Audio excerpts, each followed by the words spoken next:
Hello everyone and welcome back to Paperback Journeys, where today we're going to be talking about the 8 books that I read in the month of June, which was my favourite, which was my least favourite, and do any of these bad boys make it onto the running top 10 list for the year of 2024.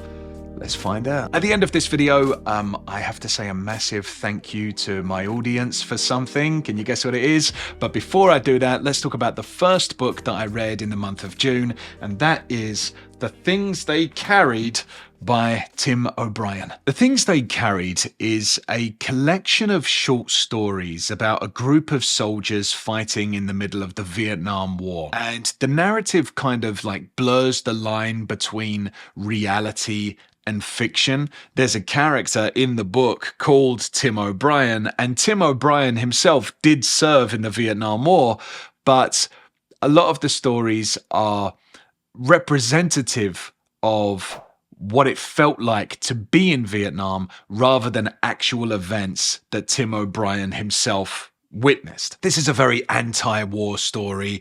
It focuses more on the horror and the absurdity of Vietnam. A lot of the characters are young men, boys really, that don't fully understand why they're there, and they're just trying to make sense of everything as they're witnessing these horrific actions, both taken by them and by the enemy. I think the thing that makes this book quite profound isn't really the war stories themselves, but rather what each story reveals about each one of the characters. Like I say, this is a collection of short stories, and so a lot of them are told from the perspective of each of the soldiers who are fighting side by side.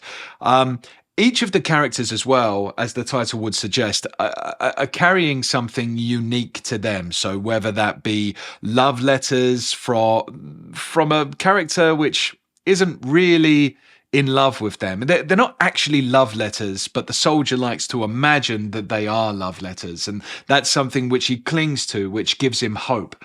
Also, a Bible that's being carried by a Native American was something which you might not necessarily expect. Also, one of the characters wears his girlfriend's pantyhose around his neck for luck, and he feels that as long as he has them around his neck, he's bulletproof. Another character carries around his neck a human thumb, like kind of wears it like a necklace. The book's very dark, which I think is to be expected when it comes to a Vietnam story. But something which I wasn't expecting is that this book is also kind of like a celebration of storytelling, and how through retelling stories, you're able to put a lens on the past and kind of give moments in your life new meaning. I can definitely see why this is heavily studied in American high schools, not just for its historical context, but also because of its heavy themes as well. So yeah, I thought it was really good. It's one of those books which kind of sticks with you for a while after you read it. The next book that I read in the month of June is Best Served Cold by Joe Abercrombie. I was so happy that I got to read this book because I've been waiting to read this book for a long time, since I read the First Law trilogy last year. And this book is set in the same universe as that. Abercrombie, I think, has about 9 books that are all set in the same universe. And I was just desperate to dive back into that dark and gritty world. And I wasn't disappointed. If anything, this book might be better than the First Law trilogy. Just saying, that might not be a very popular opinion. I felt like this had a better plot. The First Law just has incredible characters, and that was the main strength, I think, of that trilogy, is the characters and seeing the way that they developed. A little bit light on the plot. This has all of the good things about the First Law, but also a decent plot as well. If you saw my mid-year freakout video that I released recently, you'll know by now that I've got a little bit of a crush on Monza Mercato. She's hot. In this book, Monza Mercato is a betrayed assassin who's seeking revenge against the 7 people who wronged her. So she was like in a group of assassins, and then they betrayed her, and now she wants her revenge. It's kind of like Kill Bill meets Game of Thrones, and it's just as bloody as you would imagine any kind of grim dark fantasy to be. It's definitely got that kind of Tarantino feel to it. Even though it is very dark and very bleak in places, one of the things that I really like about Joe Abercrombie and his writing is how he's able to kind of alleviate some of that weight with humor. And it's definitely dark humor, but he's one of the rare authors that can actually make me laugh out loud when reading a book. So yeah, I think that's a rare talent. And there was a couple of lines in this book that got a laugh out of me. Next book that I read in the month of June is Cujo by Stephen King. This is a book that I've wanted to read for a while. The reason that I chose to read it in June is because I'm desperate to read You Like It Darker by Stephen King, which is a collection of short stories that he recently released. And in that collection of short stories is a kind of semi-sequel to Cujo. So that's the reason that I read this book. If you don't know, Cujo is the story of this kind of happy Saint Bernard dog that's running around the neighborhood in Maine, and then he sticks his nose where it shouldn't be and contracts rabies, and everything changes. It's kind of a sad thing because you get to see this lovely dog, and I'm a big dog person. I think most people are, right? I've got a couple of dogs myself. And so you get to see like this happy dog just running around the neighborhood. Everyone, hey, Cujo, how you doing? And then when he gets bit, I'm not going to give any big spoilers. This is just the premise of the book, right? But when he gets bit, and he contracts rabies, you see from his perspective that his mentality starts to kind of deteriorate as the rabies takes over, and he becomes very violent. This is a very gory story, as I think you would expect of Stephen King, but it's quite early in Stephen King's career as well. So this is kind of back in the day when Stephen King was heavily focused on the gore elements of his storytelling. The one drawback for me, though, was that there was such a lot of focus on the characters' relationships to one another. And by that, what I mean is it kind of felt at times a little bit like a soap opera. People were cheating on each other, going behind each other's backs. They were abusing the trust that they built up in their marriage. And they were just trying to make their relationships work. I would say that actually this book is about 80% that, and then 20% about the dog. And so for me, I don't like soap operas. And this just felt like reading a soap opera. I think it's important for the characters to have their own kind of stories, like subplots going on, and to have their own internal motivations. But I don't feel like that served the horror in any way. And I just didn't care about the characters enough to the point where their marriages were important to me, you know? So yeah, I felt like that really slowed down the pace of the book. The next book that I read in the month of June is The Yellow Wallpaper by Charlotte Perkins Gilman. This is a classic short story horror. And when I say short story, I mean short story. I mean, look at that. And also, if that wasn't bad enough, a couple of the pages here have actually been reserved for notes, so it's even shorter than it looks. This is the story of a woman who has been confined to a single room in a summer home by her husband, who's also a physician, and we get to witness her slow descent into madness. Or is she mad? There is a lot of... I'm like, oh, or is she mad? You know? Why did I do that? With this story, there's a lot of room for interpretation. And it's one of those stories where you've really got to read between the lines to understand what's going on. I'm not going to give any spoilers or try and influence your interpretation in any way, because I feel like that's a lot of the pleasure that can be gained from this story. The good thing is that no matter what your interpretation of the story is, the horror is very real, whether you think it's supernatural or not. I think if you look at the history of this author and the things that she gave her life to outside of writing fiction, then the intention behind this story becomes a bit clearer. But basically what it's about on the surface is a woman who spends her days in isolation. She becomes obsessed with the yellow wallpaper on the wall and the patterns, and she starts to follow the patterns into maybe another world. Like I say, I'm not going to hit you over the head with my interpretation of the story, but I think it's worth reading. It's really short, and I think it's one of those short stories that you can have a lot of fun with, digging into a rabbit hole into the author's history, and just kind of studying the themes in a bit more depth.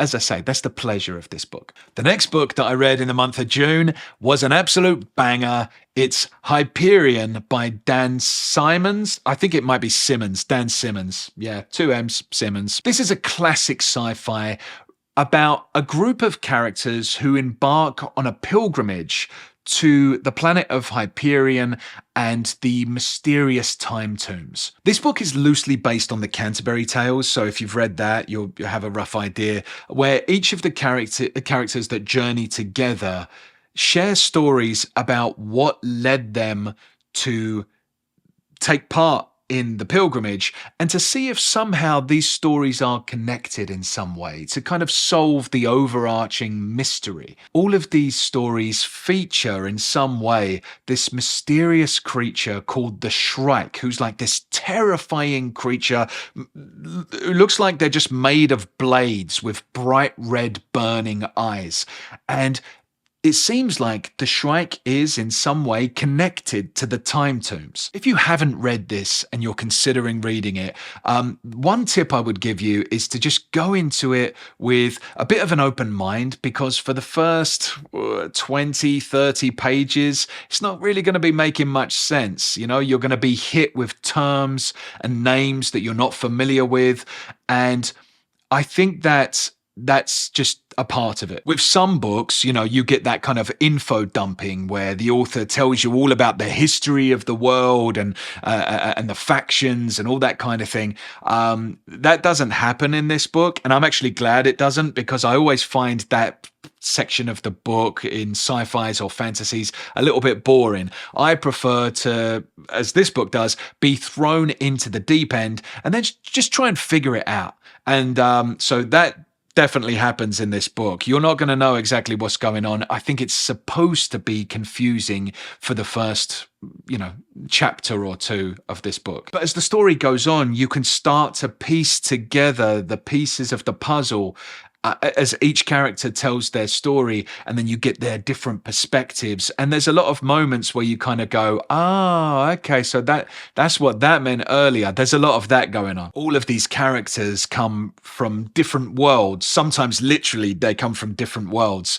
And so when you go into each short story, it's like you've got to kind of reset your mind and go, okay, I know what I know so far. Let's go into this with fresh eyes and find out about this person's world. And then they go on and tell their story. Some of the stories were amazing. Obviously, I preferred some stories to others. This was a great book.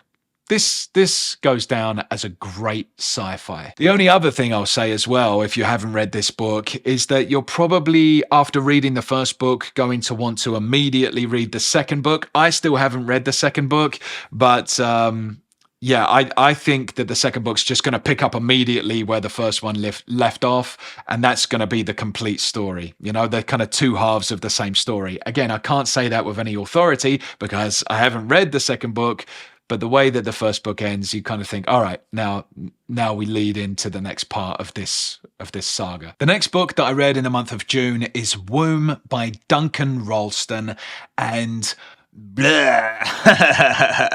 No, didn't like it. This is extreme horror, and if you ever watch this channel, you know I like horror, but I think that extreme horror is just a completely different creature. This book is pretty disgusting.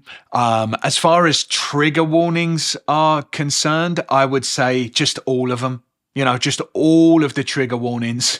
If you're triggered by literally anything, don't read this book. The funny thing is that, you know, although I didn't really like the book, I can't criticize it because I think that it successfully did what it set out to do, which is to kind of disturb and unsettle and disgust me. This story follows Angel, who is a man with a very traumatic past, and he hires a prostitute to help him kind of relive painful memories from his past. And a part of the way that he does that is through telling the prostitute stories, like little short stories. That's what this book is, really. Again, kind of like Hyperion, but definitely not anything like Hyperion. It is a collection of short stories which serves a kind of umbrella of a story, and it all leads up to a gruesome climax. Again, I didn't enjoy this book, and I would say that most people should avoid this book unless this is the genre that you enjoy, unless you like extreme horror, in which case I'm sure you'll like this. No judgment, by the way. You know, people like what they like. Yeah, I just don't think this genre is for me. I'm gonna read a bit more extreme horror just to test it out, because I like reading broadly and across multiple genres, you know, whether that's classics or horror or fantasy, sci-fi, and then things on the extreme end like Woom. Woom, definitely one of the more extreme books that I've read this year. And I didn't get too much pleasure out of it. The next book that I read is Mapping the Interior by Stephen Graham Jones. The way that this book is advertised and what I feel like I actually got are two totally different things. So let me just read the synopsis here directly from Goodreads. So it says, walking through his own house at night, a 15-year-old thinks he sees another person stepping through a doorway. Instead of the people who could be there, his mother or his brother, the figure reminds him of his long-gone father, who died mysteriously before his family left the reservation. When he follows it, he discovers his house is bigger and deeper than he knew. So this already is sounding like House of Leaves, right? And so that's what kind of got me interested and excited to read it. But then it says that the house is the kind of wrong place where you can lose yourself and find things you'd rather not have. Over the course of a few nights, the boy tries to map out his house in an effort that puts his little brother in the worst danger and puts him in the position to save them at a terrible cost. So I think this sounds really gripping. It kind of reminded me by the synopsis of, sorry about my dog making noises again. It kind of reminded me through the synopsis of House of Leaves, which I enjoyed. I read this year and I kind of enjoyed it. So that got me excited. But I was ready to be terrified. The scenario described on the back of the book probably makes up about 3 or 4 pages of this book, honestly. The house itself and exploring the house and the title, Mapping the Interior, is not to be taken literally. I think it's more referring to family history and the trauma of this particular family and a societal critique, which I think, you know, would have maybe been interesting, but this book is advertised as a horror. And that's what I was ready for. That's what I was mentally prepared for. And I was just hoping to get some kind of Native American lore, some Native American horror.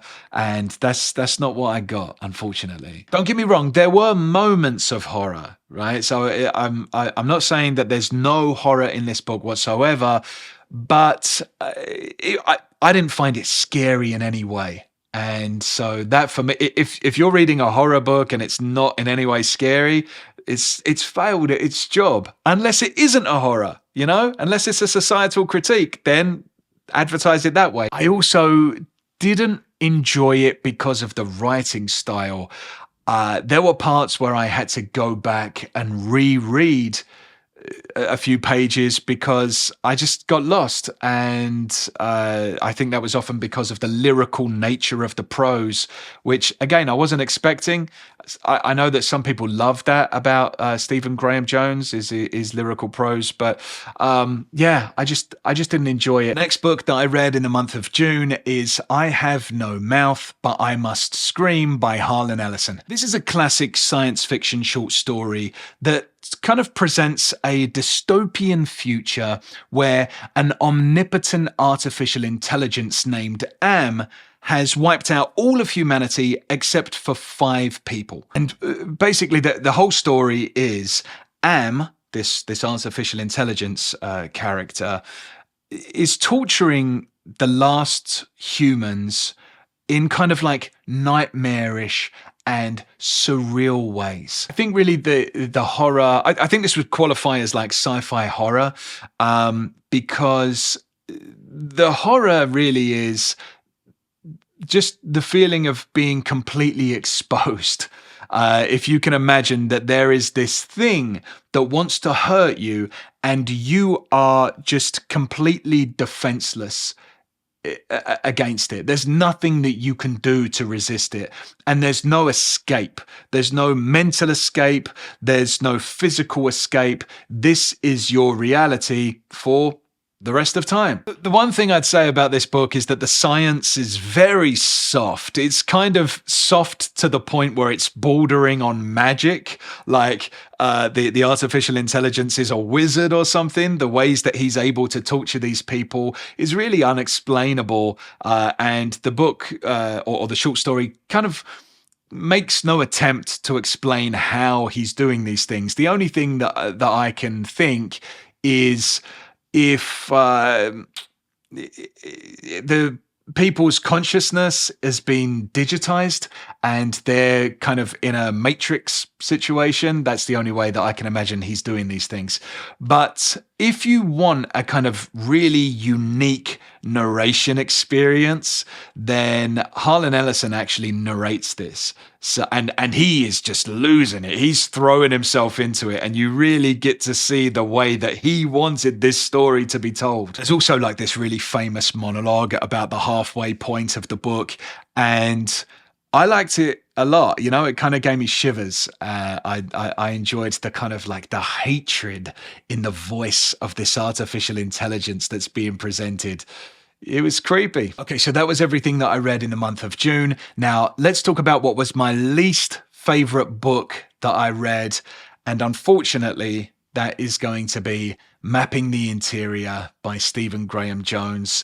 It really does come mostly down to the writing style, the prose. I found it so distracting that I could just never get into the story. I've heard great things about Stephen Graham Jones, and I am going to try a few more of his books. I've got My Heart as a Chainsaw on the shelf, so I'll definitely read that. I'm not giving up on the author. I know he's a lot of people's, one of their favorite authors, but just this book in particular didn't work for me. But let's move on to something more positive. Let's talk about the best book that I read this month. And it really does come down to 2 books. And it's between these 2. And those books are Hyperion and Best Served Cold. Which one of these books were better, in my opinion? Before I made this video, I've kind of been switching between the 2. And so this might change, This might change after I make this video. I think the best book that I read this month is Best Served Cold. And the reason that I loved it so much is because it just had amazing characters. So does Hyperion. But whenever I wasn't reading Best Served Cold, like when I was just doing my job or, doing things around the house or whatever, I was thinking, man, I wish I was reading that book. Every time I put it down, I would sigh and go, yeah, back to the real world. And so that's obviously a sign of a great book. I hope that some of these characters from Best Served Cold return in future books that I'm going to be reading of Joe Abercrombie. Now, here's the big question. Did any of these books make it onto my 2024 top 10 list? So let's bring down the top 10 list now, and let's get a little reminder of where everything sits at the moment. So before we talk about what I read this month, let's just go over what is already on the top 10 list. In number 10, we've got James Clavell's Shogun. Then number 9, it's 20th Century Ghosts by Joe Hill. Number 8 is Red Rising. Number 7 is Foe by Ian Reid. Number 6 is Golden Sun, which is the second book in the Red Rising series. Then number 5 is Pet Sematary by Stephen King. Misery by Stephen King. And then number 3 is Death of a Salesman. Number 2 is The Dark Forest. And then the best book I've read so far this year is Lonesome Dove by Larry McMurtry. I actually read that last month and I bloody loved it. So this month, I'm going to add 2 books to the top 10 list from my reading this month. And unfortunately, that does mean that we're going to lose Shogun by James Clavell and also 20th Century Ghosts by Joe Hill. It's sad, but we got to load up the book canon.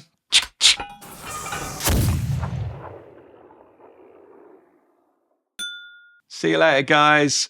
And now let's take another look at the top 10 list to see how that's changed things. So this is the new look at the top 10 list. Here you can see we've got Best Served Cold, made it into the top 5 in at number 4. And then we've got Hyperion at number 6. Just between the 2 Stephen King books. And now let's just talk about the quick thank you that I want to say to everyone. Recently, we hit 5,000 subscribers on the channel. I mean, that's mad, isn't it? That is such a big milestone. And I just want to say thanks to everyone that's subscribed. If you watch these videos and you haven't subscribed, then, you know, what are you doing? What are you doing? Join the cult. I mean, join the, you know, the BookTube channel thing. And again, you know, it's a massive deal to me to hit 5,000 subscribers. And I remember when I set up the channel, and the only person in my family that knows that I have a BookTube channel is my cousin, Ricky, right? And I remember when I first put out a video, I got his view. And so I had one view, and then I got another view. And then I called Ricky and I said, mate, can you believe it? Someone watched my video that I don't know. It was just like this amazing thing. And now to think that 5,000 people have subscribed to the channel. I noticed, you know, compared to some channels that are out there, like Mike's Book Reviews and Daniel Green and all these other like behemoth channels, 5,000 isn't that much. But to me, that's massive. That's just unbelievable. So yeah, just want to say thanks so much for being the best part, basically, of this channel. The best part for me is going down into the comment section and getting to see everyone's reactions and the conversations that people are having about books. Very soon, I'm going to set up a Discord channel so that we can kind of get a bit more in depth when we discuss books and things like that. And that's something I really need to get around to doing quite soon, actually. So, but yeah, again, thanks so much to everyone that subscribed. It's so cool that we've carved out this little corner of the internet for ourselves. Amazing. Can we make it to 10,000 subscribers by the end of the year? Maybe. Anyway, that was it for the month of June. What's this thing? This is how I decide what I'm going to read for the month of July. If you'd like to see me spin the wheel to decide what I read in the month of July, then you can click up here to see that video. As always, thanks so much for watching this video. I really appreciate it. And happy reading. Thanks again, man, for 5,000. Really, really appreciate it.